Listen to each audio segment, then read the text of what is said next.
So today we are going to learn about the next function of string function category of SQL, and that is instr, instr function. What does this function do? We'll learn this with the help of an example. That is the best way to understand. I say select instr and then I write Python and then I write th. Now what does this function do? In str function searches for the second string in the first string, whether it is present or not. If it is present, then at which position. Okay, so this is searched कि है या नहीं है. अब यहाँ पे देखते हैं हम टी एच है, कौन सी पोजीशन पे स्टार्ट हो रहा है, आपको वो पोजीशन लिखनी है. तो 1 2 3. आंसर में आप क्या लिखोगे? हेडिंग में आप जो सिलेक्ट के साथ लिखा हुआ है बिल्कुल वही आएगा, विदाउट ए सेमीकोलन. और नीचे स्ट्रिंग कौन सी? टीएच है. हाँ जी है.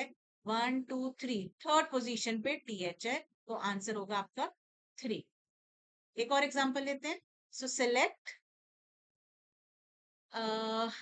in str python, and now I want to search for to, right? to semicolon.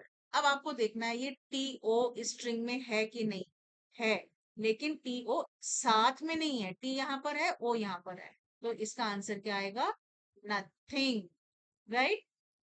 If I do this in MySQL, I'll just show you here MySQL. And if we write here, select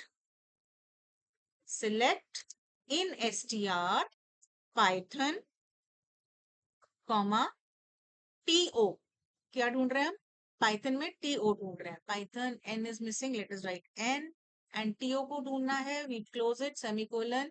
क्या आया? 0, nothing, कुछ है ही नहीं है कहीं पे. So the answer here will be 0. तो अगर उसको वो स्ट्रिंग नहीं मिलती यहाँ पर, तो आंसर क्या आएगा? 0. अगर इकट्ठे मिल जाती है तो स्टार्टिंग पोजीशन लिखेगा. अगर मैंने सिर्फ टी लिखा होता तो आंसर क्या होता? 1 2 3, अगेन थर्ड पोजीशन.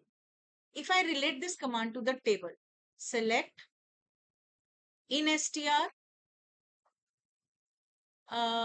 ई नेम, कोट्स नहीं डाले हैं क्योंकि कॉलम का नाम है. ई नेम कॉमा, मुझे इसमें ढूंढना है आई. फिर फ्रॉम, टेबल का नेम क्या है? ईएमपी. अब आंसर क्या होगा? वो हर नेम में जाएगा और ढूंढेगा आई की पोजीशन. हेडिंग हो गई आपकी इसकी इन str emp E name comma I. And नीचे आंसर में क्या आएगा? फर्स्ट में कहां पे आई है? नहीं है, 0. सेकंड में आई है, हाँ जी है. फर्स्ट ऑकरेंस बताएगा 1 2 2. थर्ड में 1 2 3 थर्ड पोजीशन पे है. नेक्स्ट में नहीं है, 0. नेक्स्ट में जतिन में 1 2 3 4 फोर्थ पोजीशन पे है. उसके बाद अगर आप नेक्स्ट देखोगे, जतिन के बाद मीता में सेकंड पोजीशन पे है. लास्ट विमल में भी सेकंड पोजीशन पे है. तो ये आपका आंसर हो गया. अगर मैं यहाँ पे कंडीशन डाल दूं साथ, ठीक है, यहाँ हम एक कंडीशन डाल देते हैं. From emp where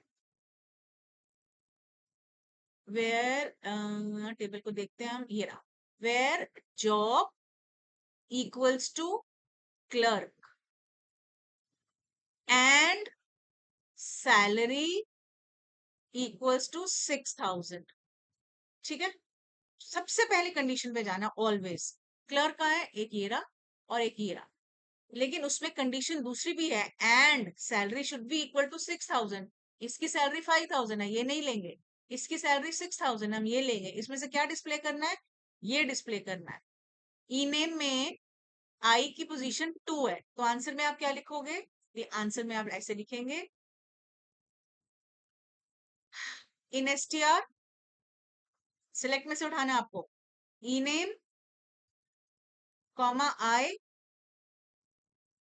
and 1 2 second position पे आई है. So this is how the answer has to be written. practice more questions. It's not difficult, but do not get confused between in str and sub str. Sub str समझने के लिए you can watch my video of sub str, which is also called as mid function. I have already uploaded that. Thank you, children. Please practice. God bless you all.